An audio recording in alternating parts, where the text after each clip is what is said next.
Hey babes and babettes, and welcome back to my channel. For those of you that are new here, I'm Ashton, and for those of you that are returning, welcome back. Today I just want to jump on with a very quick video. I had a blog, a website blog, before I decided to start vlogging. And one of the things that people really loved about my blog was my end of the year favorites. So I always choose 5 movies, 5 books, and 5 TV series that absolutely made my heart soar through the whole year. So I keep a list in my planner for such thing, and I decided I was going to go ahead and do it for the vlog this year. So I know that I was not up with Vlogmas this year. I realized my mistakes and I realized the things that I need to change for next year. But I also, again, I haven't been vlogging very long. I've been doing this less than a year, and I noticed that one of the things that I want to do, one of my goals for 2021, is to get consistent in my uploading schedule. It wasn't compatible with my work schedule, and it was just making it extremely difficult. So I know what I'm changing for next year, and I just wanted to apologize that I was not consistent with Vlogmas. So you will get to see 2 more videos this week, one setting up my planner and one prepping January, and this video. So let's get started. So I want to start with my top 5 favorite books from this year. Now, they were not all new releases from this year, but they were all books that were new to me this year. None of these are rereads from previous years. These were all new reads that I read this year. 2 of them are new books from this year, 2020, and then the other 3 have been published in previous years, but this is the first year that I've read them. So the first one that I want to start with is Frozen 2, Forest of Shadows. This was released back in January, and I read it back in January, and I loved it. I could not put this book down. I read it in like 12 hours. I'm not even kidding. It was a wonderful book addition to the Frozen series. For anybody that has somebody that loves Frozen, whether it be adult or middle grade, I would highly recommend this book. It is not a retelling of the story of Frozen or Frozen 2. It's like a cute little adventure that they went on outside of the movies. It's an adorable book. This is what it looks like. I'm sorry about the glare. It's super cute, and it was written by Camila Benko. Yeah. I don't really want to say much about it just because I don't want to give it away. But all the characters are in this story. Anna, Elsa, Kristoff, Sven, Olaf, the castle workers. It's a very, very cute story. 5 out of 5 for this one. The next new one that I read from this year that was published this year was Heart of the Moors. It's based on the Maleficent Mistress of Evil movie. It is not like a screenplay, right, of this. It's not following the story. It's its own story, and I absolutely love it. The author is Holly Black. Holly Black is one of my favorite authors. And it says, Aurora hated to sleep. She huddled under her blankets and looked out her window at the stars, trying to convince herself that it was safe to close her eyes, that she would wake up in the morning. She wasn't going to sleep for 100 years. The enchantment was gone. The curse was broken. But most nights, Aurora only fell asleep to the pink of dawn blushing on the horizon. Most days, she woke up exhausted, and some days she could barely get up. Yet when the night came, the fear struck her anew. Falling asleep felt like falling down a deep well, one that she might never claw her way out of. It's an adorable story. I absolutely love it. I would recommend it to anybody that loves the Maleficent book, or movies, I apologize. The Maleficent movies that just released. It is wonderful. The next one that we have for this year was actually published back in the 1990s. It is Vampire Diaries. This, the way that I read this series, as you guys would have seen my review for this, was The Awaken and the Struggle in one book, and then Dark Fury and the Dark Reunion in another book. This book, I read all 4 books in like 4 days. I loved them. I started watching the Vampire Diaries TV series from the CW again this year.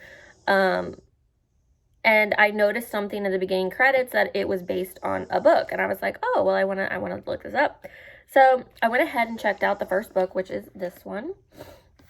And I realized that the stories were completely different, and I loved it.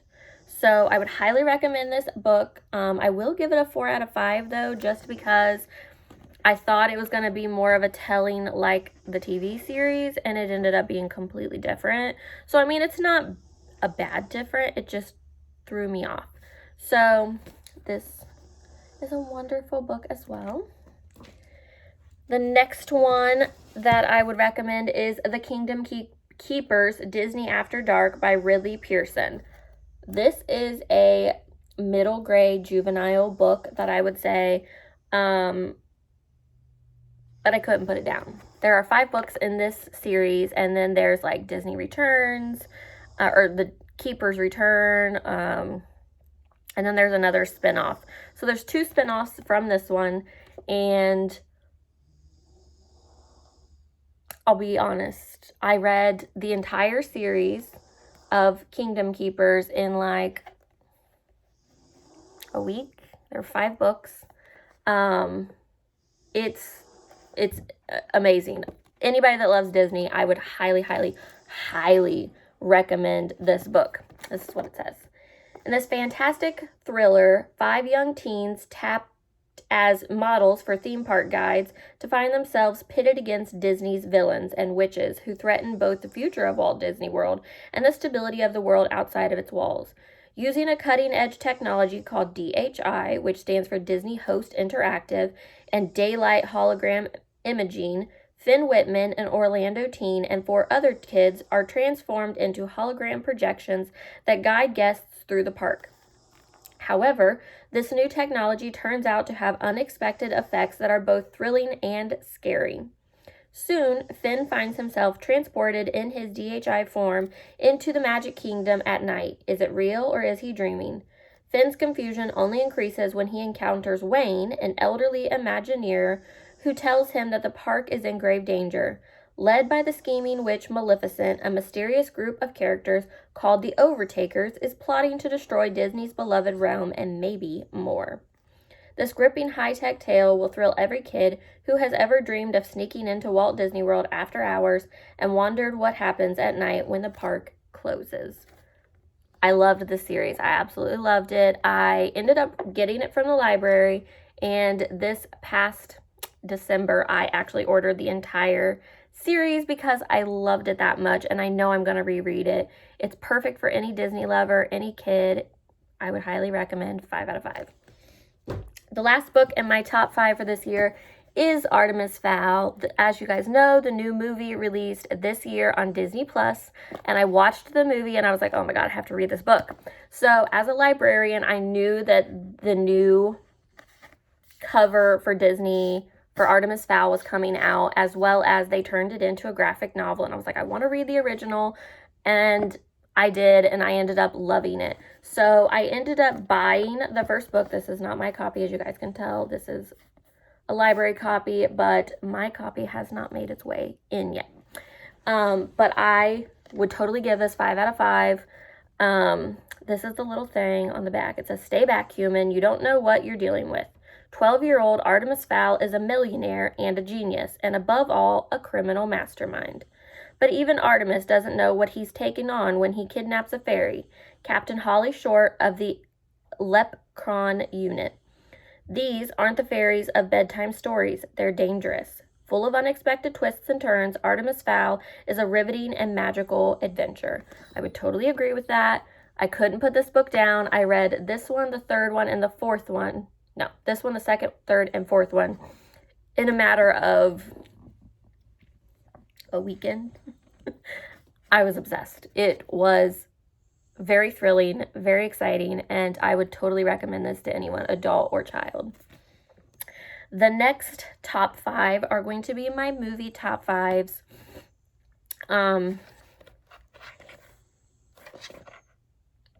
Yeah. Okay, so I have 2 animated versions and 2, as my sister calls them, people-y versions. So my 2 animates from this year that were my top favorites were DreamWorks' Abominable. And it says, when mischievous friends Yai, Jin, and Peng discover a young Yeti on their roof, they name him Everest, embark on a thrilling adventure to reunite the magical creature with his family. On the journey of their lifetime, Everest helps Yin, Jin, and Peng unlock an inner bravery they don't know that they had. And as they travel across China to return the magical creature to his home, Everest will help them discover where they truly belong to. It's an adorable little hour-and-a-half video. I would highly recommend it. It's from the creators that created How to Train Your Dragon. So if you love How to Train Your Dragon, I would definitely recommend this. It's super cute. The next animated that I have is Disney and Pixar's Onward. Oh my gosh. Has anybody ever noticed that like Disney movies like go in depth and they like touch on topics that you would never think to talk about with your child? I didn't even notice that until I watched this and I was like, oh my gosh. And then I was going back and I was looking at old Disney movies and I'm like, oh, this touches on this and this touches on this. And I'm like, oh, Disney is helping you raise your children, helping them understand things that you as a parent may not know how to talk to your child about. And I love it. So Onward is just, I can't even, I have no words for this one. I love this. And I watched it on Disney Plus when it first came out. And then when we got it at the library, I checked it out and I watched it like 3 times in the week that I had it. So I would highly recommend this as well. And then the other 3 from my top 5 would be Maleficent, Mistress of Evil. I would totally recommend this. As you guys know, Maleficent is my favorite Disney villain and I love it. The 4th one would be Overcomer by the Kendrick brothers, their production. I love, love, love, love the Kendrick brothers, and anything that they released, I would highly recommend this.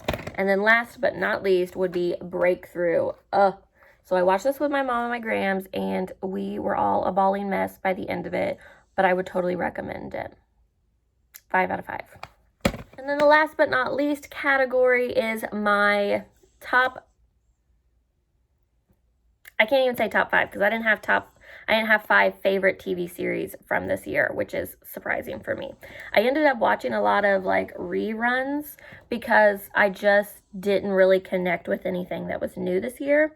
However, on Netflix, they released last year a new TV series, a new Netflix original, but I didn't start watching it until the beginning of this year, and that would be The Deep. It says, but episode 1, it says, here be dragons. When Ant discovers an ancient scroll that holds clues to an amazing mystery, his family comes face to face with a menacing dragon. It's all about like undersea exploration, and it teaches you about like sea life as well as things that you, honestly, to me, it makes me think of like Shark Week for kids. That's what it makes me think of. And I like Shark Week, so that's probably why I like it. But it's a super cute animated TV series. There's currently 3 seasons.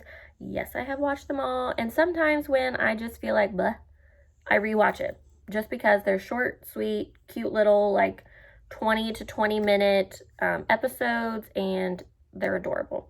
The second that I absolutely fell in love with was Discovery of Witches. Season 2 is coming out soon, and this, I think there's like 8 episodes or something. Yeah, 8 episodes on 2 discs. It's a British drama, and if you have not read this book, Discovery of Witches, it's the All Souls trilogy by Deborah Harkness, or Harkins. I think it's Harkness, but I would highly recommend it. It's adorable. I mean, I say everything's adorable, but like their little love story. And I'm not a love mushy person, so like for me to actually like it, that's like saying something. So, but I also watched the new Station 19 this year. I think it started airing last year, but I just started watching it this year. I like it. I watch it, but I wouldn't say it would be like in my top 5. I also rewatched Gilmore Girls this year. I rewatched Grey's Anatomy. I rewatched Pretty Little Liars. And I just started at the beginning of November rewatching NCIS, but I definitely won't be done with that until sometime next year. I think I'm in season 3 right now, but there are like 15 seasons or 17 seasons, something like that. So it's going to take me a while to get through those, but I would recommend NCIS every day of the week. Just saying, love me some Gibbs. But that's all I have for my 2020 favorites this year. And I hope you guys liked these recommendations. I hope if you end up watching them or trying them, you will comment down below and let me know what you thought of them. And I will see you guys later this week for another video.